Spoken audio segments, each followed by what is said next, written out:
ব্যক্তি সফল নয় যে ব্যক্তি বড় শিক্ষিত হয়েছে, ওই ব্যক্তি সফল নয় যে ব্যক্তি ডক্টর হয়েছে, ওই ব্যক্তি সফল নয় যে ব্যক্তি শুধু ইঞ্জিনিয়ার হয়েছে, ওই ব্যক্তি সফল নয় যে ব্যক্তি মেম্বার হয়েছে, ওই ব্যক্তি সফল নয় যে ব্যক্তি চেয়ারম্যান হয়েছে, ওই ব্যক্তি সফল নয় যে ব্যক্তির পাওয়া অনেক বেশি, মুহূর্তের ভিতরে গোটা দুনিয়া ছড়িয়ে গেছে, তার পাওয়া, তার ক্ষমতা, তার প্রতিপত্তি সব ছড়িয়ে গেছে।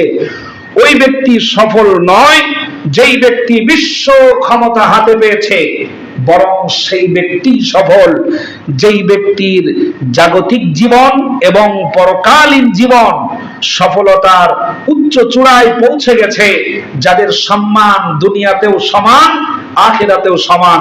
নবী করিম সাল্লাল্লাহু আলাইহি ওয়াসাল্লাম বলেন, সাল্লাল্লাহু আলাইহি ওয়াসাল্লাম যখন দাওয়াত দিচ্ছিলেন কালিমা, তখন যে সকল সাহাবায়ে কেরাম রিদওয়ানুল্লাহি তাআলা আনহুম আজমাইন ইসলাম কবুল করেছেন, তাদের আর্থিক সচ্ছলতা ছিল না,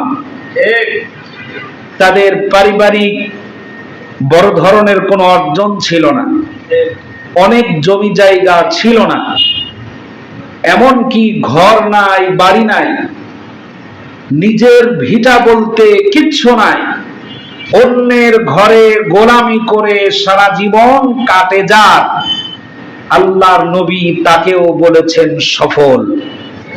সুবহানাল্লাহ। একদিকে বিশাল সম্পদের অধিকারী, আমরা মনে করছি তারা সফল, আর একদিকে আল্লাহ রাসূল সাল্লাল্লাহু আলাইহি ওয়াসাল্লাম তাকে বলছেন সফল, যার ঘর নাই, বাড়ি নাই, বিছানা নাই, এমনকি রাতের বেলা ঘুমোলে পরে গাছের শিকড়ের উপরে ঘুমোতে হয়, এমন মানুষকেও নবীজি সাল্লাল্লাহু আলাইহি ওয়াসাল্লাম বলছেন তুমি সফল কাম হয়েছো। কিসের কারণে? ঈমানের কারণে। সবচাইতে বড় দৌলত হলো ঈমান বিল্লাহ, আল্লাহর উপরে বিশ্বাস আনা, স্থাপন করা, বিশ্বাস করা।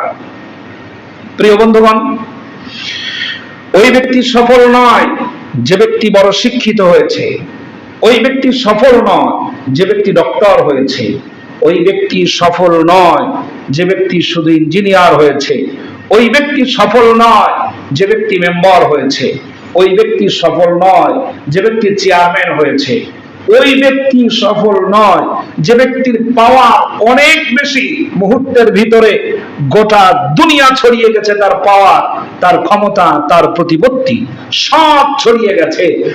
ওই ব্যক্তি সফল নয় যেই ব্যক্তি বিশ্ব ক্ষমতা হাতে পেয়েছে, বরং সেই ব্যক্তি সফল যেই ব্যক্তির জাগতিক জীবন এবং পরকালীন জীবন সফলতার উচ্চ চূড়ায় পৌঁছে গেছে, যাদের সম্মান দুনিয়াতেও সমান, আখিরাতেও সমান, তারাই হয়েছে সফল।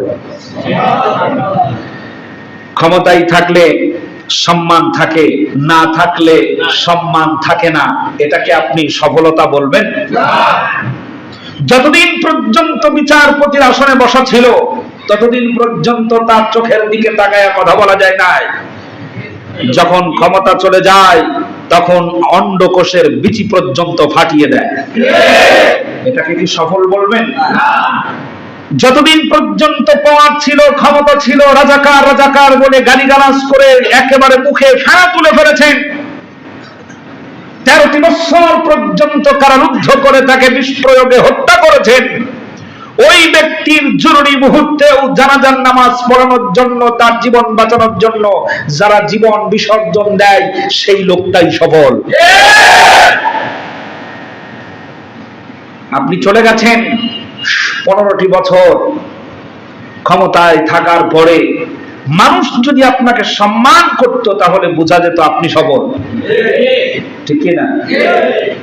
আল্লাহ রাব্বুল আলামিনের নবী মুহাম্মদুর রাসূলুল্লাহ সাল্লাল্লাহু আলাইহি ওয়াসাল্লাম জীবনের শেষ মুহূর্তে যখন জান কবজ হবে, আল্লাহ নবীর শরীরের পশমগুলো ঘেমে গেছে, গোড়ায় দিয়ে পানি টপকাচ্ছে, চাদরের ভেতর থেকে আল্লাহ রাসূল কখনো হাত এদিকে নেন, কখনো ওদিকে নেন, পাটা একবার মুড়াই নেন, আবার পা মোবারক সাত করে দেন, হযরত আয়েশা সিদ্দিকা রাদিয়াল্লাহু তাআলা আনহা মনে মনে ভাবেন, রাসূলের বুঝি চরম কষ্ট হচ্ছে।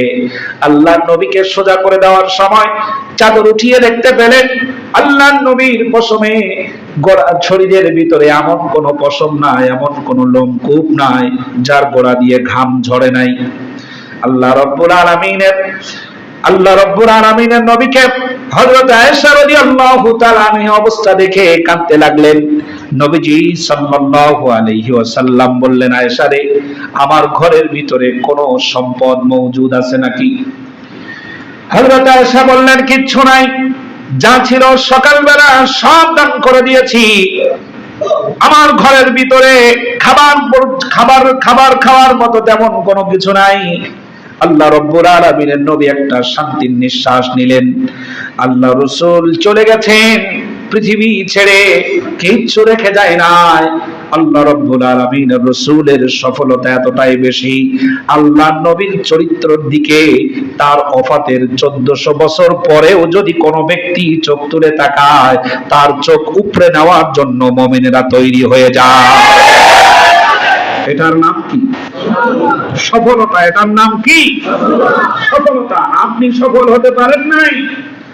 একজন নারী মেম্বার হলে সফল নয়, চেয়ারম্যান হলে সফল নয়, এমপি হলে সফল নয়, মন্ত্রিত্ব পেলে সফল নয়, বিরোধী দলের প্রধান হলেও সফল নয়, প্রধানমন্ত্রী হলেও সফল নয়।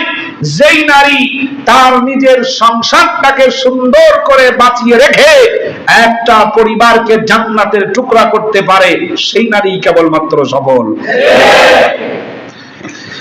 আমার ভাইরা, আল্লাহ রাব্বুল আলামিন যেই সফলতার কথা বলেছেন, পৃথিবী জুড়ে আমরা যেটার দিকে আগাচ্ছি এটার মধ্যে কোনো সফলতা প্রকৃতগতভাবে নাই। দুনিয়ায় যতদিন থাকবো ততদিন আমাদের গুণগান গাইবে মানুষেরা, যখন চলে যাব তখন আমাদের কথা স্মরণ রাখবে না। ওই জীবন কখনো সফলতার জীবন হতে পারে না। হতে পারে? এখন এই সফলতা অর্জন করার জন্য আমাদেরকে কি করতে হবে? প্রিয় ভাইরা, খুব ভালো করে লক্ষ্য করবেন। মানব জীবনে সফলতা আনতে হলে সারেন্ডার করতে হবে প্রথমত মানুষকে, আত্মসমর্পণ করতে হবে। নিজের অহংকার, গৌরব, দাম্ভিকতা যা আছে সবগুলো ইয়াকা না'বুদু ওয়া ইয়াকা নাস্তাঈন, সমস্ত কিছু একেবারে ভুলণ্ঠিত করে, ধূলিসাৎ করে সারেন্ডার করতে হবে কেবলমাত্র আল্লাহ রাব্বুল আলামিনের সামনে।